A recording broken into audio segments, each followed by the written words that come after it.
Eu estava aqui estudando e eu tive uma reflexão bem interessante sobre a mitologia greco-romana. E eu quero compartilhar com você aqui um pensamento usando a história da Eneida, escrita pelo escritor Virgínio, como um exemplo, como um conselho para nós cristãos. Virgínio ele foi basicamente contratado por Otávio Augusto, imperador da Roma Antiga, e algo bastante peculiar porque Augusto ele queria uma história folclórica, uma história mitológica que viesse explicar a origem de Roma. E como as histórias criadas pelos poetas daquela época traziam uma glória sobre a história de uma nação, ele chamou Virgílio.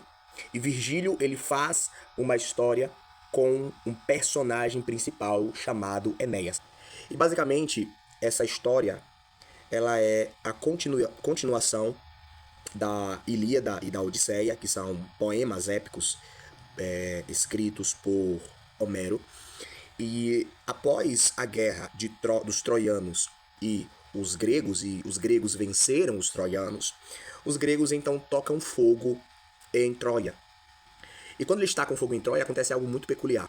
Porque assim, os romanos sempre eles priorizavam em suas histórias, no seu pensamento, que o verdadeiro guerreiro era aquele que ia pra frente, que morria na fronte da batalha, que quebrava tudo. Porém, Virgílio ele se arrisca a falar que Enéas ele foge. A cidade está em fogo, ele tem a visita da sua esposa que morreu, então ele vê o fantasma da esposa. E a esposa basicamente fala para ele fugir e para ele buscar uma nova terra na qual ele irá fazer uma nova Troia, que mais tarde se tornaria a Roma. E basicamente Enéas ele foge, depois que ele foge, ele passa por várias aventuras, enfrenta criaturas, ele passa por várias regiões, várias ilhas, e tem várias guerras, e seres mitológicos, e monstros, e uma pancada de coisa. E no final, tem até aqui uma imagem, vou até colocar aqui daqui a pouco para vocês verem. Pronto.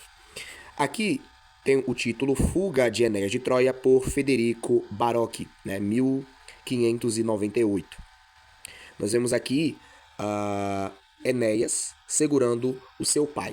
E isso aqui é muito massa, por quê? Porque, como eu falei, os romanos queriam alguém que viesse pelejar, para mostrar a glória romana. Todavia, Enéas ele foge. Então o Virgílio ele teve muita sabedoria porque ele colocou uma imagem gloriosa. Ele não colocou apenas alguém que está fugindo por fugir, alguém que está fugindo por medo, porque na verdade Enéas ele queria até guerrear, mas depois de ele ter recebido o aviso de sua esposa, né, do mundo dos mortos, ele foge. Mas ele foge juntamente com seu pai e seu filho e um grupo de pessoas, e especialmente pessoas do seu exército, beleza? Então, olha como ele foge. A cidade tá pegando fogo, tudo tá destruindo, e ele heroicamente corre com seu pai nas costas. Seu pai é deficiente físico, e ele salvou a vida de seu pai, salvou a vida de seu filho e de grande parte dos troianos. Mas aí você pode me dizer, o que é que tem a ver Enéas, e eu aconselho você a estudar um pouco mais sobre ele, o que tem a ver Enéas com cristão. A Bíblia fala que devemos estar sujeitos a Deus. Sujeitai-vos a Deus, resistir ao diabo, ele fugirá de vós. Certo? Só que a mesma palavra que fala que o diabo vai fugir de nós, mostra que nós devemos também fugir daquilo que não convém. Fugir daquilo que é desprezível ao Senhor. Porque quando nós fugimos do pecado, e quando eu falo fugir, é se afastar daquilo que pode levar ao pecado, nós iremos nos proteger de uma morte espiritual. Enéas ele foge daquela guerra, daquela peleja, porque não havia chance nenhuma. Ele foge, e quando ele foge, lá na frente ele consegue grandes conquistas, grandes feitos, e ele é o ancestral, pela mitologia, dos romanos, ok? Então assim, quando nós nos afastamos do pecado, quando nós fugimos da aparência do mal, ainda que esse contexto não fale de pecado, fale na verdade de outro assunto, mas depois nós podemos falar sobre isso. Quando nós nos distanciamos daquilo que pode nos distanciar de Deus, nós teremos vitória, nós teremos sucesso espiritual, assim como Enéas fugiu e alcançou grandes vitórias e conquistas para sua vida. Pense nisso, fuja daquilo que te afasta de Deus.